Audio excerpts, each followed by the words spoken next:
Мир вам и милость Аллаха. Надеюсь, что у вас все хорошо. Хвала Аллаху. Помнишь, когда я присутствовал у тебя на программе год с лишним назад, после нападения тех, кто называет себя салафитами, объединившись тогда в научном и военном планах, которых мы знаем по именам и заочно, на некоторых студентов и насильно вывели их. Тогда я сказал, что салафиты перешли от стадии предупреждений и обвинений в неверии к следующей стадии – применению силы, да, и чрезмерной.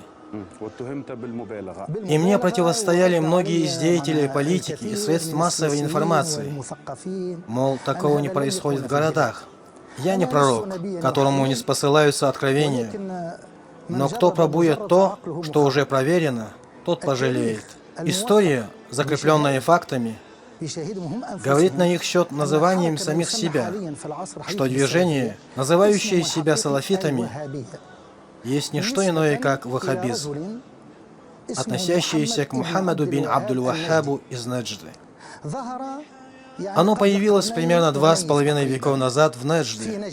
Сейчас это место называется Саудовской Аравией. Это время было временем правления миром исламским халифатом.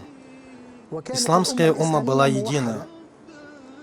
Он заключил договор с Мухаммадом бин Саудом, основателем Саудовской Аравии. Он сказал ему: «Ты возьми в свои руки политическое правление, и оно будет в руках твоих потомков до судного дня. А мы возьмем в свои руки религиозное правление, и мы поможем друг другу в свержении исламского халифата».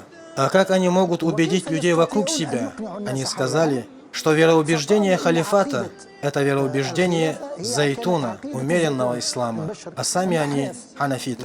А ханафиты, шафииты, маликиты и ученые хамбалитов назывались ахлю сунна валь джамаа, то есть суннитами. 90% мусульман были суннитами, и их вероубеждение суннитское. Он вынес им приговор о впадении в многобожие из-за того, что они склонялись к суфизму и склонялись к тому, что разум, Коран и Сунна неразделимы, и не видели в них противоречия друг другу. Они не предпочитали Коран разуму, как делают это ваххабиты, и не предпочитали разум Корану. Они говорили: мы, то есть ученые уммы, мы говорим, что Коран и Сунна были ниспосланы разумным. Исходя из этого, они соответствуют разуму и не противоречат ему.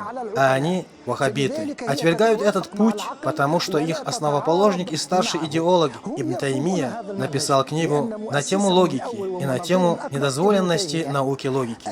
То есть он показал этим, что за ними нет разума, относящегося к данному моменту. Поэтому в них преобладает неразумность и плохое понимание изучения и текстов. Они читают аяты, которые Мухаммад бин Абдуль-Ваххаб читал, которые были ниспосланы в адрес многобожников, курайшитов, и приводят их в адрес мусульман, ученых, имамов, проповедников и судей. Потом ученик его ученика Ибн Бишр аль-Наджди в своей книге «Благородство в истории Наджды», она напечатана в Ар-Рияде, они же ее и утвердили, они же ее и признали, написал: когда они напали на Мекку и Медину, убили ученых, уничтожили могилы праведников, назвали это джихадом и завоеванием Мекки и Медины. Это подтверждается всеми историками, придерживающихся их мнения. Имеется в виду, что они пошли на ученых, которые придерживались истинного пути ахлю сунна валь джамаа, обвинили их в неверии, признали многобожниками, уничтожили могилы праведников, мол, им поклонялись помимо Аллаха, поэтому они уничтожили наследие пророка, саллаллаху алейхи вассалям. Но все-таки тут есть странное противоречие. Теперь они строят музей наследия Ибн База и наследия Ибн Усаймина. Они и их шейхи среди них.